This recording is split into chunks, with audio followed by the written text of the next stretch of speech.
right, it's so good to see you guys back. Today I'm going to be playing the D scale, 2 octaves. By the way, the D scale has 2 sharps, F sharp and C sharp. And hopefully it'll go really well. I'm going to play it 3 different ways for you. The first way is going to be slowly so you can get a feel of it. The second way, I'm going to be breaking it down, showing you the spacing between your fingers. And the third way, I'm going to be playing with a metronome a little more quickly. So here we go, D scale.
Okay, now I'm going to break it down for you just a little bit. I'm going to show you the spacing in your fingers as well as some of the transitioning up to third position and back down to first position.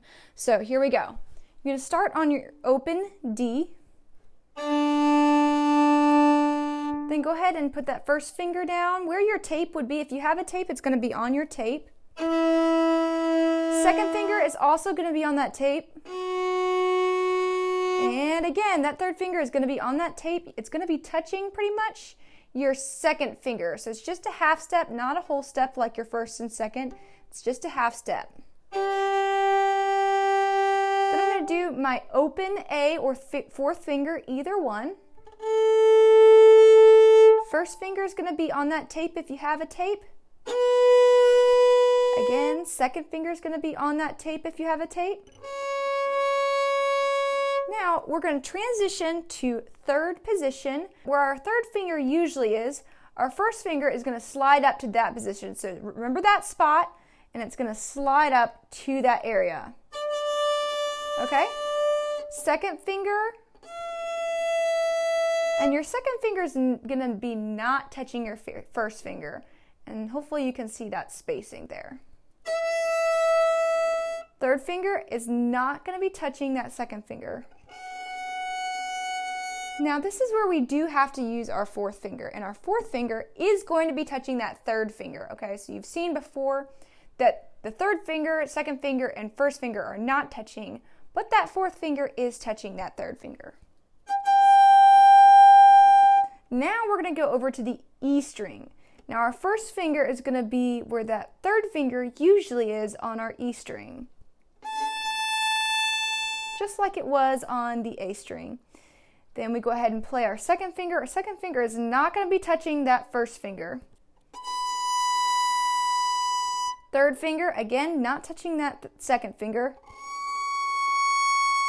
And then we have our fourth finger, which will be touching that third finger.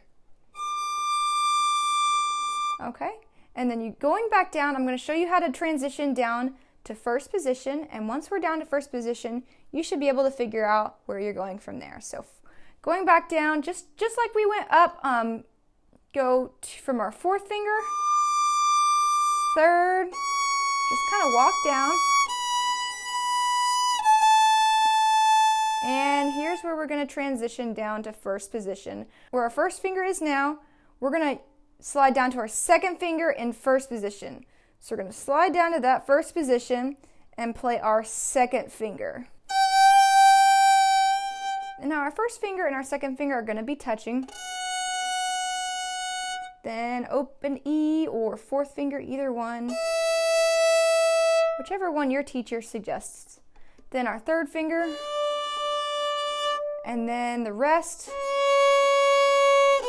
you should be able to figure out based on what we've talked about before. Okay, so now let's go ahead and play this with the metronome. I like to play my metronome at about 80, so I've turned that on and let's play it together. Let's play 2 notes for every bow stroke. So it's gonna be quarter notes with the beat, 2 notes per bow stroke. Okay, here we go. Ready? Ready? 1, 2, 3, 4.